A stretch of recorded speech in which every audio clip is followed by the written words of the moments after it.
L'actualité hors du Sénégal avec Fatou Kiné Deme. Fatou Kiné, bonjour Fatou Kiné. Bonjour. Tout en soleil ce matin. Merci beaucoup. Bonjour Sokhna Nata, bonjour Chérif Dia, bonjour Mortala, Cheikh Tidiane Diaw, bonjour à vous également et bonjour aux téléspectateurs qui nous regardent. Sokhna Nata, merci beaucoup en tout cas. Merci de rien Fatou Kiné. Alors l'actualité hors de nos frontières nous mène au Bénin. Chérif, on va bientôt te sortir du plateau. L'opposition craint d'être écartée des élections. Et ceci après de nouvelles demandes de la Sénat en vue des législatives béninoises du 8 janvier prochain. La Commission électorale nationale autonome a demandé des compléments de pièces à certains partis, dont les démocrates de l'ancien président Boni Yayi. Dimanche 13 novembre, le parti d'opposition n'avait toujours pas réuni tout ce qui manquait à la validation de son dossier. Pour mardi, les Béninois se demandent désormais si l'opposition sera écartée comme en 2019. Leur démocratie était pourtant citée en modèle avant la présidence de Patrice Talon. Et puis la personne responsable de l'attentat d'Istanbul arrêtée, le gouvernement accuse les Kurdes du PKK. Une personne avait posé une bombe dans la rue d'Istiklal dimanche à Istanbul. Faisant au moins 6 morts dans cette artère commerçante.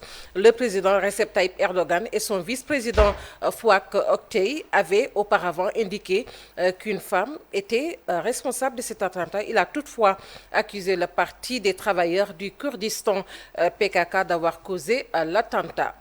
Israël frappe une base aérienne importante en Syrie. Des avions probablement israéliens ont attaqué ce dimanche en début de soirée l'aéroport de Chouarat près de la ville de Homs dans le centre de la Syrie. Les raids ont fait au moins 2 morts et 3 blessés dans les rangs de l'armée syrienne.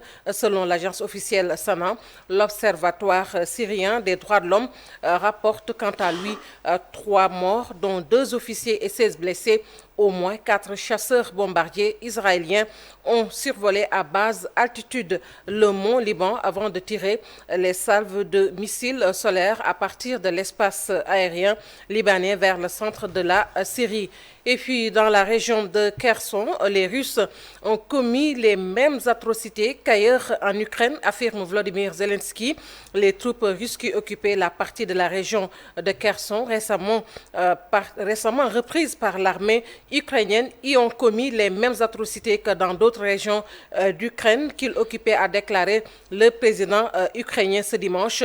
Les corps des tués sont retrouvés, ceux des civils et des militaires dans la région de Kherson. L'armée russe a laissé derrière elle les mêmes atrocités que dans d'autres régions de notre pays où elle a pu entrer, c'est-à-dire l'armée. Et pour terminer, Sokhna Nata, nous parlons de la COP27 où les femmes kenyanes victimes directes du changement climatique. Cette COP27 bat son plein en Égypte.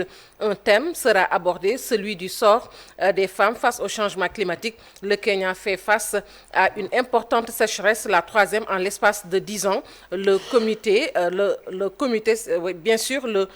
comté, autant pour moi, de Samburu au nord du pays n'y fait pas d'exception.